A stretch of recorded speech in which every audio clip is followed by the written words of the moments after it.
The sun hung like a molten coin over the endless plains, scorching the earth with a relentless fury that made the very air shimmer with heat. The wind carried the scent of dust, sweat and smoke, and in the distance, the jagged silhouette of mesas cut harsh lines against the fiery sky. A lone figure rode through the barren stretch, his horse's hooves kicking up clouds of ochre dust that trailed behind him like ghostly echoes. His hat was pulled low, shadowing a face hardened by years of wandering, eyes sharp as flint, scanning the horizon as if every grain of sand could betray a hidden danger. He was a cowboy, a drifter of the wild frontier, known more for surviving bullets than seeking glory. Yet today, something in the air tugged at his instincts, a tremor of unease that settled deep in his chest. Ahead, the desert cracked, open into a canyon where the sun's rays spilled like molten gold over red cliffs. Amid the jagged rocks, a figure emerged, an Apache woman, tall and fierce, wrapped in a shawl that caught the sunlight like fire on water. Her eyes were twin storms, fierce yet calm, and she carried herself with the weight of the earth itself. She had been waiting, her gaze fixed on the horizon, as though she knew he would come, and now he had. The cowboy slowed, feeling the tension tighten around his chest. His hand hovered near his revolver, though he knew instinctively this was no ordinary confrontation. Her presence demanded more than caution. It demanded attention, respect, fear even. There was a power in her stance that made the world feel smaller, the air heavier and the sun somehow hotter. She stepped forward, and the wind seemed to obey her, swirling dust into intricate patterns around her boots, circling the cowboy like a warning. "You've come," she said, her voice carrying over the heat and wind, sharp, deliberate, almost musical in its cadence. "But you come too late for mercy." Her eyes locked onto his, unblinking, and for a heartbeat, the cowboy felt as though his blood had frozen in his veins. There was a weight to her words, not in volume but in inevitability. He had been chasing rumors, stories of bandits and broken treaties, of stolen lives and wounded pride. But this was something that could not be outrun. The cowboy dismounted, dust settling around his boots, his fingers brushing the leather of his revolver, a habit born from decades of necessity. But there was hesitation now, a gnawing doubt that this woman, the Apache healer, held secrets far deadlier than any gun. He took a step closer, and the shadows of the canyon stretched long, swallowing him in a moment of suspended time. "You seek revenge," she said, her voice softer now, but each word was like a sharpened arrow. "And yet you do not know what you seek. The blood you chase is not mine. It belongs to the wind, the earth, the very sun that beats upon you." The cowboy's heart pounded, his instincts screaming that this was no idle threat. He swallowed, but the dry air clawed at his throat. What do you want?" he asked, his voice rough, betraying the fear he would not admit. Her gaze narrowed, and she lifted a hand, not in threat but in command. "I want what has been stolen, what has been taken under the guise of law and order. I want justice. I want you to understand before the dust swallows you whole." There was a pause, a crackle of heat in the air, and then she stepped aside, revealing a small clearing where a boy lay tied, bruised, barely conscious. The sight twisted the cowboy's gut, a mixture of anger, shame, and an undeniable recognition that he had been too late, too slow, too distracted by his own survival to see what had been unfolding right under the sun's relentless gaze. The cowboy approached, his every step measured.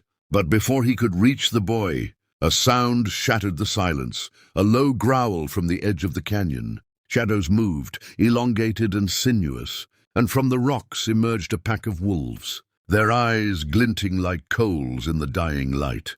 They were not ordinary wolves. They were fierce, hungry, and unnervingly coordinated, circling him, their movements deliberate. Testing, assessing. The cowboy's hand went to his revolver, but his instinct screamed that bullets alone would not save him now. The Apache woman watched silently, as though she had called them, or at least understood the rhythm of their arrival. She did not move, her focus unwavering on the cowboy. "You cannot fight this with force alone," she said. You must see, you must understand. And then, with a swift motion, she untied the boy, lifting him with a strength that belied her frame.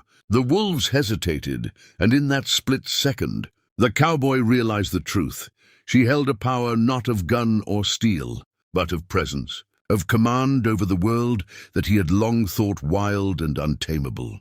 A hook of wind slammed against him, carrying whispers of old legends, of Apache warriors and healers who could bend the earth and the creatures upon it. The wolves lunged and the cowboy fired, each shot echoing like a death knell. Yet the creatures seemed to dance around the sound, unbroken, untouchable. Panic flared, but then the healer stepped forward, raising her arms, her voice a chant, a language older than the canyons themselves. The wolves froze, their growls dissolving into whimpers, their eyes reflecting obedience rather than malice. The cowboy dropped to his knees, chest heaving, sweat stinging his eyes. The realization hit him like a hammer.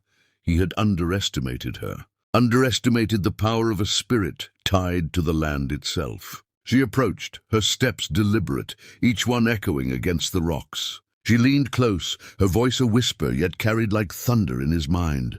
"Now you understand," she said. "The world you know is small.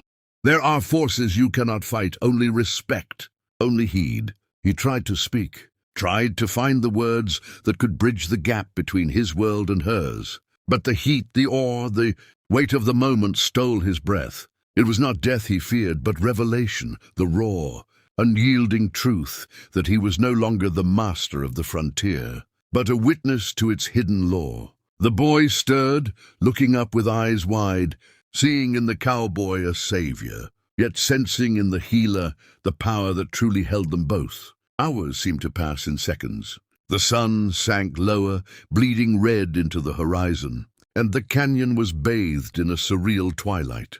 The cowboy finally rose, shaking, every muscle protesting, and looked at her. What now?" he whispered, the words foreign even to himself. She regarded him, eyes steady, and then nodded toward the trail that disappeared into the mountains. "Now you leave," she said. "Carry the lesson.